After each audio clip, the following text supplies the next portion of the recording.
யார் பண்ணி எங்க காந்தி நம்ம போட்டா நமக்கு நல்ல சக்தி வருது. சரிப்பா, நான் 30,000 என்ன நீ இப்படி ஆச்சரிய பார்த்து? நீ ரொம்ப அதிகமான குற்றம். அப்பனா நீ போய் வாட்ச்மேன் வேலை பாரு. சரி, அவன் யாருக்கும் தெரியாம குங்குமத்தை எடுத்து பூசிட்டாதான் சக்தியா வரும். அப்படி அவன் எஸ் பையன் பேர் வச்சிருக்கான். பையனா ஒரு சக்தியான காடு. எஸ் பையனா சக்தி வாய்ந்த காடு, பையனா ரொம்ப கெட்ட காடு. ஓ அப்படியா? இது சக்தியான காடு என்னது தெரியுமா? எது அது என்ன தெரியுமா? ஜீப்பை. அதுதான் இருக்கிறது சக்தி வாய்ந்த காடு. ஓ இந்த திருநா தீபையா?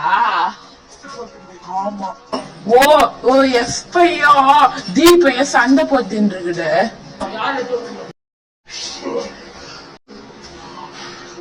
இப்படியே சண்டை போட்டு இருந்தா நமக்கு எனர்ஜி வேஸ்ட் ஆகும். பரவாயில்ல, ஆனா அந்த குங்குமம் எங்க இருக்குன்னு நான் சொல்லிடு, நான் உன்னை விட்டு. அதெல்லாம் சொல்லவே முடியாதுடா. போயிடுற உன்னோட கடைசி. அதுக்குள்ள நான் தப்பிச்சிருவேன். எங்க போயிட்டான் அவன்? இன்னொரு எந்த ஒரு அறிவை வச்சு அவன் எங்க இருக்கான்னு நான் கண்டுபிடிக்கிறேன்.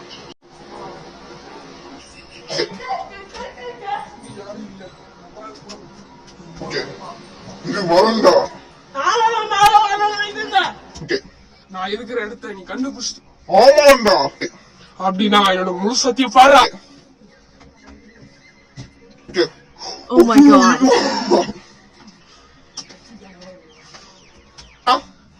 இந்த பாப்பா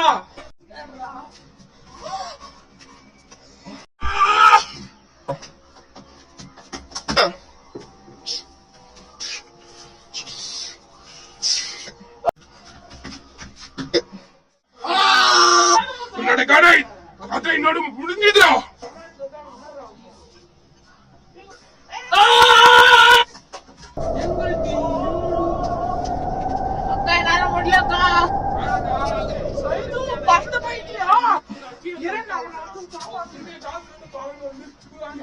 அப்படி பண்ண எனக்கு வலிக்குது. ஆனாலும் நான் உன்னை விட மாட்டேன்.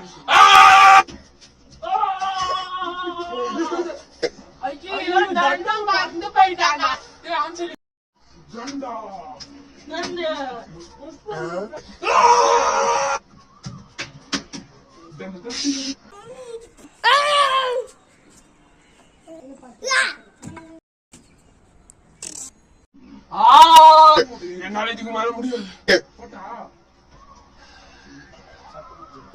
ஐயோ இருவா, நான் தான் இந்த உலகத்திலே பவர்ஃபுல்.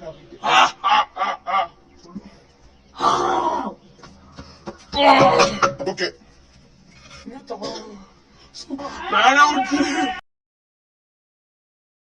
Game over.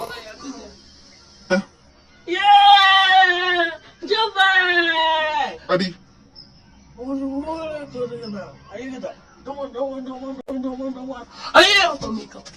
ஒருவேளை உயிர் வந்துச்சு. நான் மறுபடியும் வருவேன்டா. வருமானம் பாத்துக்கலாம். எல்லாரும்